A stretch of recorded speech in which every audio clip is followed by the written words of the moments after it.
Olá, manas! Conforme prometido, eu trago hoje para vocês a primeira parte da primeira resenha do canal Feminismo em Livros. Como vocês estão? Aqui tá ótimo, o tempinho aqui tá super gostoso, com muita chuvinha, com um café bem gostoso e vamos começar a resenhar Reivindicação dos Direitos da Mulher, por Mary Wollstonecraft. Bom, antes de começar a resenhar essa obra, eu gostaria de fazer uma pequena biografia, mostrar uma pequena biografia dessa autora maravilhosa. Contar um pouquinho da vida de Mary Wollstonecraft, porque foi uma vida que permitiu que ela escrevesse, que ela influenciasse a teoria feminista até os dias de hoje. Vamos começar? Então, Mary Wollstonecraft nasceu na Inglaterra, nasceu em Londres em 1759. Ela ficou órfã de mãe muito cedo. A mãe dela faleceu e o pai ficou criando ela e os seus irmãos sozinho. O pai dela era um déspota, como ela mesma afirma, como ela mesma o descreve. E aos 19 anos ela sai de casa e vai se sustentar sozinha por meio de um trabalho doméstico, como governanta numa casa de família. Mary Wollstonecraft sabia ler, sabia falar francês fluentemente, tocava piano, era muito culta, então ela conseguiu esse trabalho numa casa de família para educar outras duas crianças. Por meio desse trabalho, ela se sustentava sozinha e em 1784 ela conseguiu tirar a sua irmã Elisa de um casamento infeliz. Essa irmã dela estava casada com um homem também muito parecido como o pai delas. E com a ajuda de Mary Wollstonecraft, ela sai de casa e juntas elas abrem uma escola. Elas fundam uma escola para meninas. E essa experiência é muito importante para a construção das obras e das reflexões teóricas de Mary Wollstonecraft. É aí que dá início a sua atuação a favor da educação das mulheres, a favor, a luta pelos direitos e pela igualdade de gênero.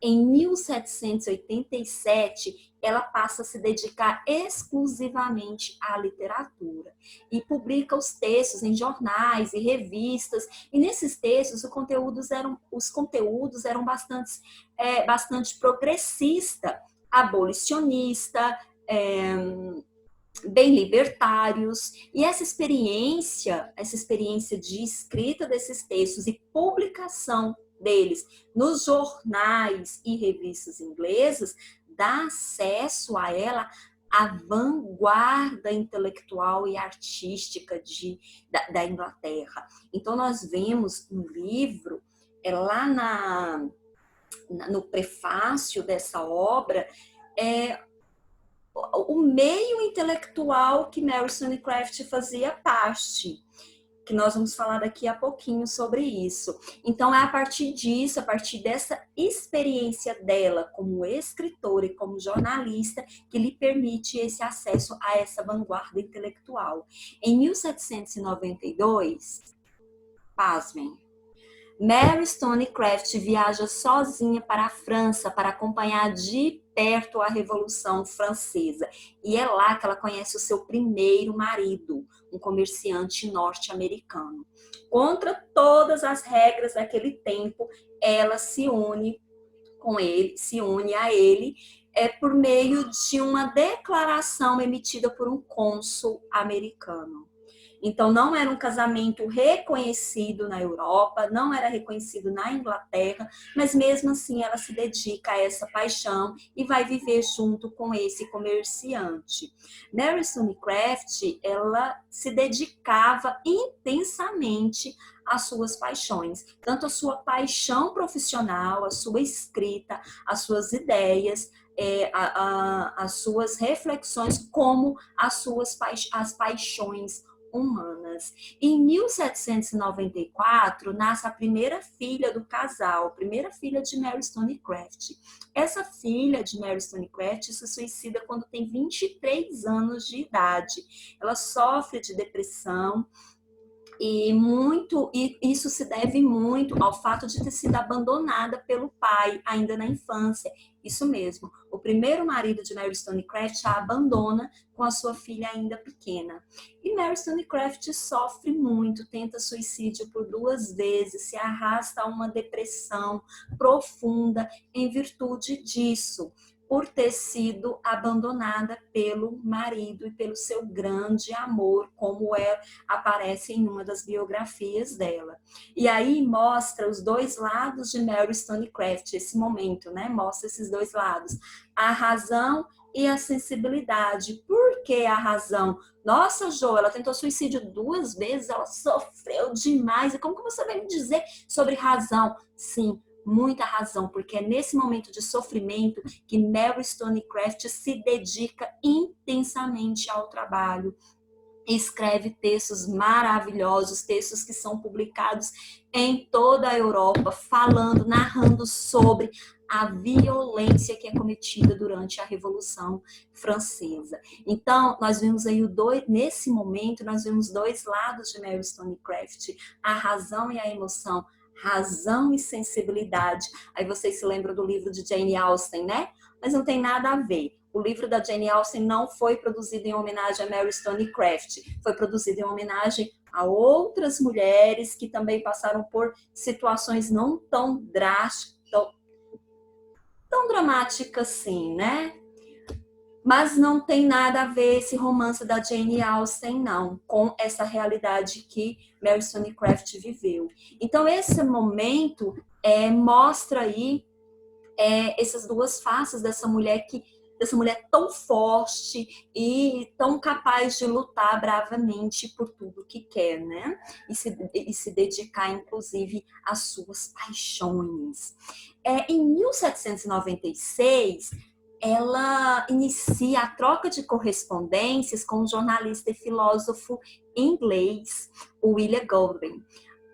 Olha que engraçado, William Golding, sempre lendo esses artigos publicados por Mary Stonecraft, adora a escrita daquela mulher, adora aqueles textos e começa a se corresponder com ela.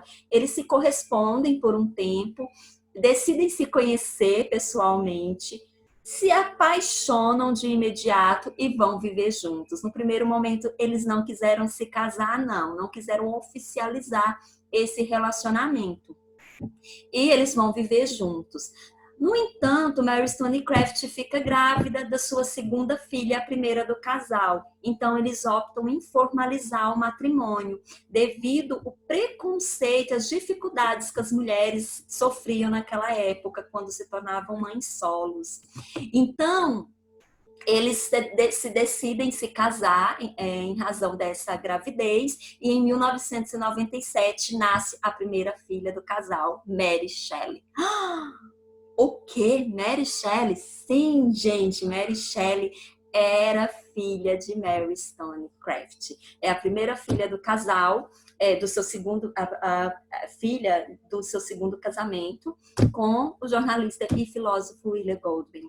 E tem um filme, a última cinebiografia de Mary Shelley, que relata muito, que conta essa influência de Mary Stonecraft na vida de Mary Shelley.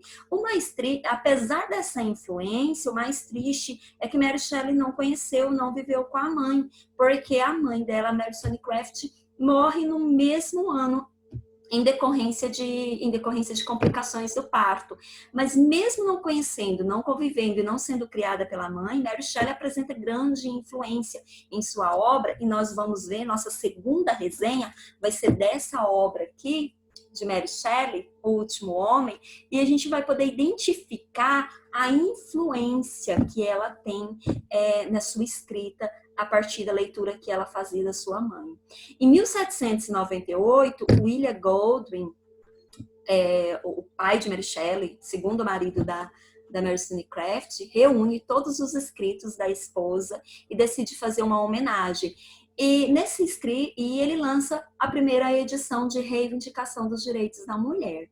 Nessa primeira edição, ela vem acompanhada de uma breve biografia que o seu marido faz para ela. Nessa biografia, ele expõe todas as posições políticas, ideológicas da esposa, a sua luta pela autonomia, as suas transgressões de conduta, tais como sua relação sexual e afetiva, que resultou uma criança ilegítima, porque a primeira filha da Mary Stonecraft, já que o casamento dela com o norte-americano, seu primeiro marido não era reconhecido na sociedade inglesa e francesa, era considerada uma filha ilegítima. Então ele expõe tudo isso na biografia. E ele faz essa biografia para mostrar ali para a sociedade da época a força dessa mulher, né? A força de criar uma filha sozinha, da superação dela e do sucesso que ela conquista, mesmo a partir mesmo com tantas dificuldades que ela enfrenta.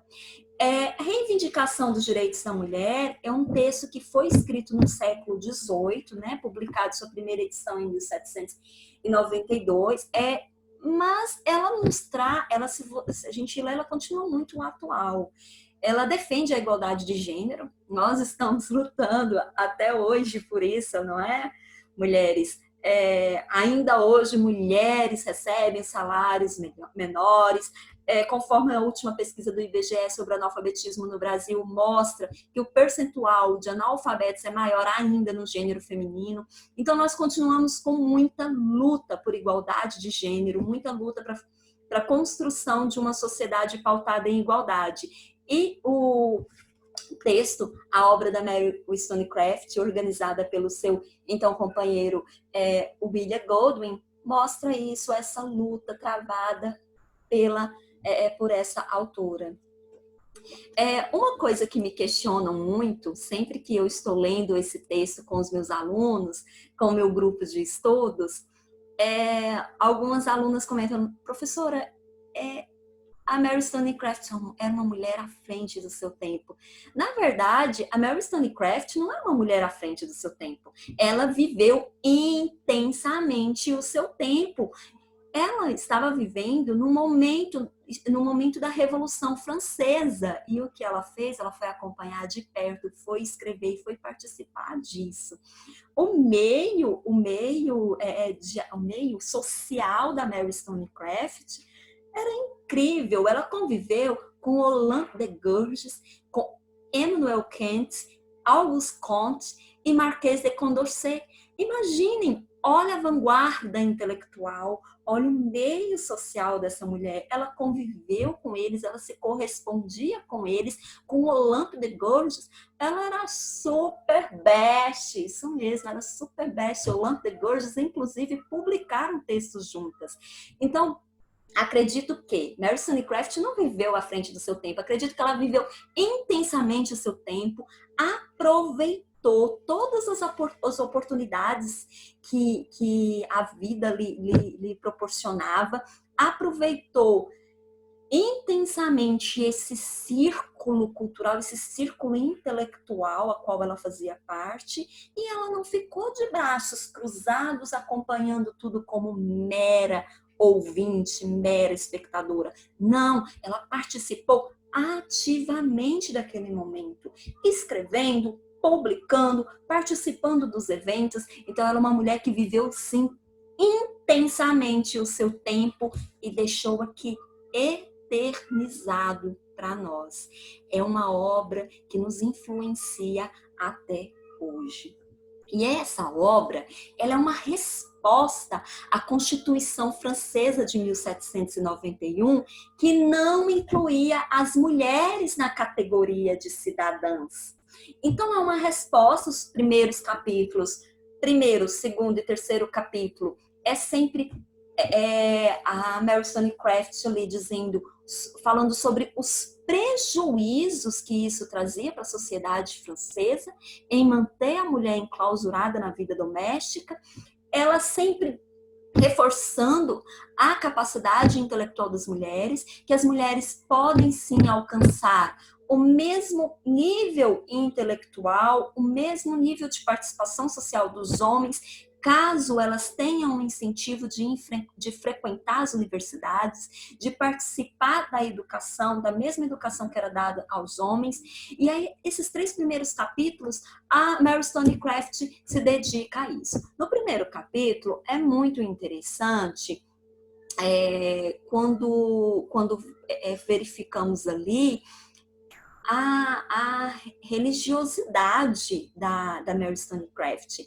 Ela é cristã, se mostra cristã, e quando ela vai questionar alguns aristocratas da época, alguns políticos da época, sobre por que a exclusão das mulheres na sociedade, por que tentar impedir a participação das mulheres na vida pública, esses homens sempre justificavam de forma que ela diz, é uma forma esdrúxula de se justificar, porque eles sempre respondem que é por conta da natureza.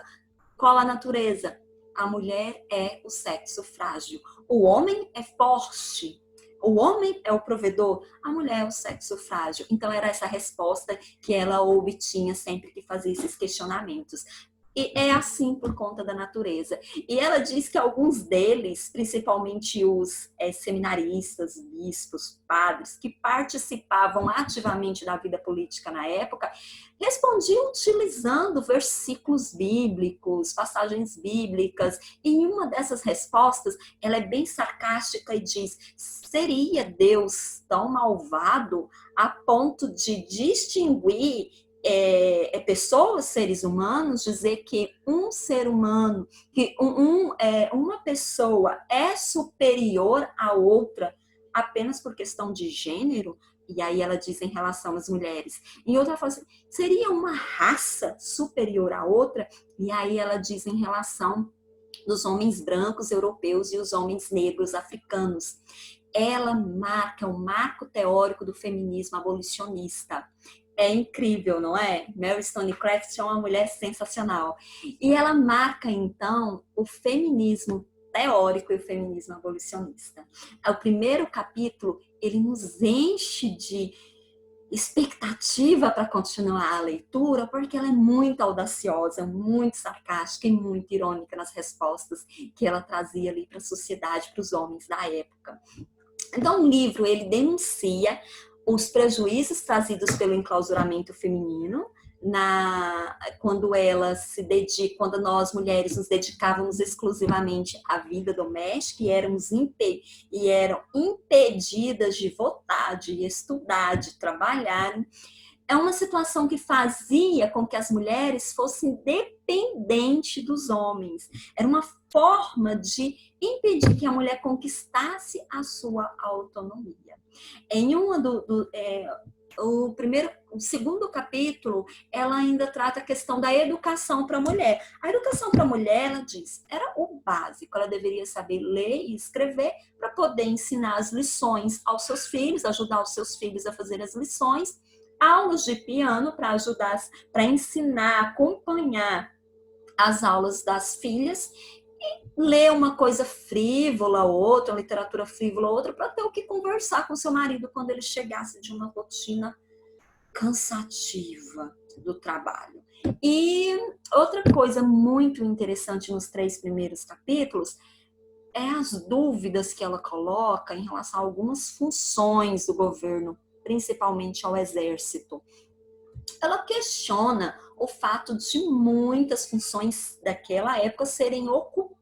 Daquela época a gente pensa assim, nossa, será que é do século XVIII mesmo? Parece que eu estou vendo isso acontecer por aqui, mas ela faz essa análise da época, sim. Algumas funções eram ocupadas por amizade da família com o rei, com a monarquia. O meu filho, ele não terminou o curso de direito, mas ele é muito competente. Será que ele pode ocupar esse cargo? E ela faz essas denúncias de forma muito sarcástica, muito irônica. Ela questiona o fato de a hereditariedade, olha só, filhos da aristocracia, terem maior relevância para a sociedade, ocuparem postos mais elevados por mera questão de proximidade com a monarquia e não por competência ou mérito. Ela traz essas denúncias, sim, nos 3 primeiros capítulos. Outra coisa que ela reforça também muito nesses 3 primeiros capítulos é a questão da educação das mulheres, a necessidade das mulheres frequentarem as universidades, das mulheres formarem-se profissionais, ocuparem postos também elevados, por que não, no governo. Então é muito interessante essa leitura e a gente se pega pensando assim, será que isso é século XVIII? Parece que eu estou vivendo isso aqui nesse momento. É muito interessante, é muito importante essa leitura. Bom, essa é a primeira parte da resenha. Eu vou continuar resenhando o livro e vou postar a segunda parte. No mesmo dia que eu postar a segunda parte da resenha, a gente vai começar também a resenha do Último Homem, da Mary Shelley. Por que é o Último Homem, não Frankenstein? Porque esse tempo de pandemia está nos pedindo essa leitura, nos pede essa leitura. Mary Shelley, ela estava tendo uma visão profética quando escreveu esse livro, e aí é importante a gente continuar com Mary Shelley para a gente ver um pouquinho da influência de Mary Wollstonecraft na literatura da autora de Frankenstein e o Último Homem. Então, na próxima semana, eu trago essa segunda parte da resenha dos direitos, da reivindicação dos direitos da mulher, e a primeira parte da resenha do Último Homem. Espero vocês na próxima semana. Agradeço a quem assistiu. Quem assistiu e gostou, dá joinha, se inscreve, porque quando chegar vídeo novo, você vai ser avisado.